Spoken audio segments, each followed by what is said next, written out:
ल सम्पूर्ण दर्शकहरूलाई म स्वागत गर्न चाहन्छु। अहिले म यो दोहाको एकदमै फेमस ठाउँबाट चाहिँ म तपाईहरुलाई लाइभ देखाइरहेको छु।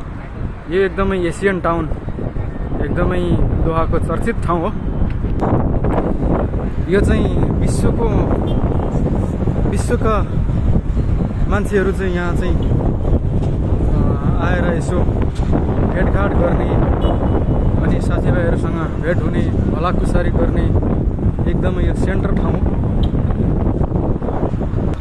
यहाँ नजिकै एकदमै ठुलो सपिङ सेन्टर, ग्रान्ड मल अनि एसियन टाउन, क्रिकेट स्टेडियम, यो चाहिँ प्लाजा मल लगायत सम्पूर्ण व्यापारिक केन्द्र रहेको ठाउँ हो। यो चाहिँ तपाईले देखिहाल्नुभयो। ल है साथीहरू, ल तपाईहरु पनि यता कतै हुनुहुन्छ भने आउनुहोस् है, भेट गरौँ है। यहाँ भित्र चाहिँ यस्तो रहेको छ है हजुर।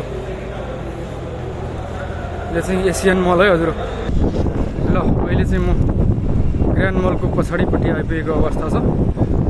यहाँ पनि एकदमै रमाइलो पार्क छ है, तपाईले देखिहाल्नु। ल यो चाहिँ ग्रान्ड मल है साथीहरू।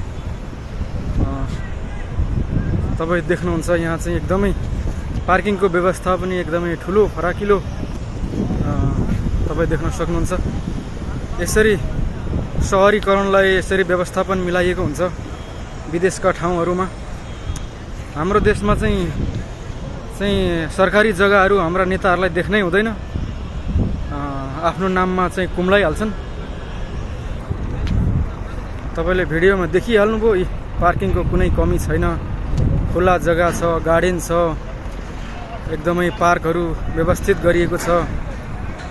यसरी सहरलाई चाहिँ यसरी व्यवस्थीकरण गरिएको हुन्छ। खाली जग्गा, सम्पूर्ण कुराहरू चाहिँ व्यवस्थापन मिलाइएको हुन्छ। हाम्रो देशका नेताहरूलाई के गर्नु, अब अलि महँगो जग्गा, सहर बजारको छेउको जग्गा देख्नु हुँदैन। अब नेताहरूलाई चाहिँ आफ्नो नाममा पारिहाल्नुपर्छ। यो चाहिँ ग्रान्ड मलको पछाडिपट्टिको भाग है, तपाईलाई मैले देखाएँ। यति विशाल संरचना, यहाँदेखि चाहिँ यहाँ पल्लो छेउसम्म। यहाँ झन् ठुल्ठुला प्रोजेक्टर लाइटहरू तपाईँले देख्नुभयो।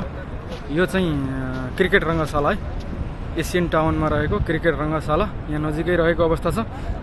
र यहाँ नजिकै लेबर सिटी, यो चाहिँ ISO सर्टिफाइड कम्पनीहरूका कामदारहरू यहाँ चाहिँ बसोबासको व्यवस्था रहेको कुरा म जानकारी गराएँ। यतातिर चाहिँ ग्रान्ड मल पनि यहीँ नजिकै रहेको छ।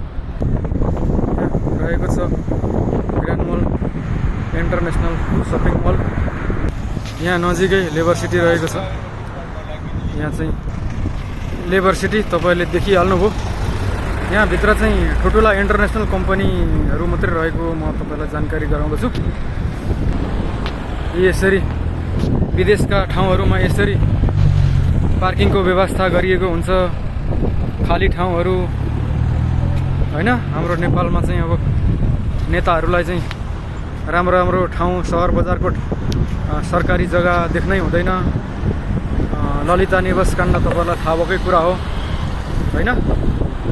ललिता निवास काण्ड तपाईँलाई थाहा भएकै कुरा हो। हाम्रा नेताहरूलाई राम्रो जग्गा देख्नु हुँदैन। यसरी सार्वजनिक बसहरू पनि समयमा आवत जावत गर्ने गरेका छन्। सम्पूर्ण सेवा सुविधाहरूले यहाँ परतिर मेट्रो स्टेसन पनि रहेको कुरा म तपाईँलाई जानकारी गराएँ। र अहिले म जाँदै के भन्न चाहन्छु भने जेनजी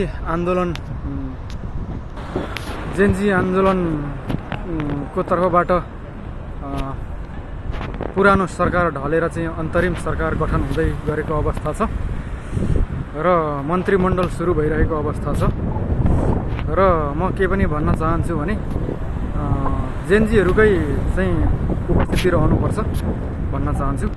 यत्रो जेनजीहरूको बलिदान, त्याग पछाडि पनि पुराना दलहरू फेरि सलबलाउन थालेका छन्, पुराना दलहरू फेरि जोर बनाउन थालेका छन्। त्यस्तो नहोस्, जेनजीको चाहिँ यो बलिदानी खेर नजाओस् भन्न चाहन्छु। ल अहिलेलाई म बिदा हुन चाहन्छु। हवस्, जय नेपाल।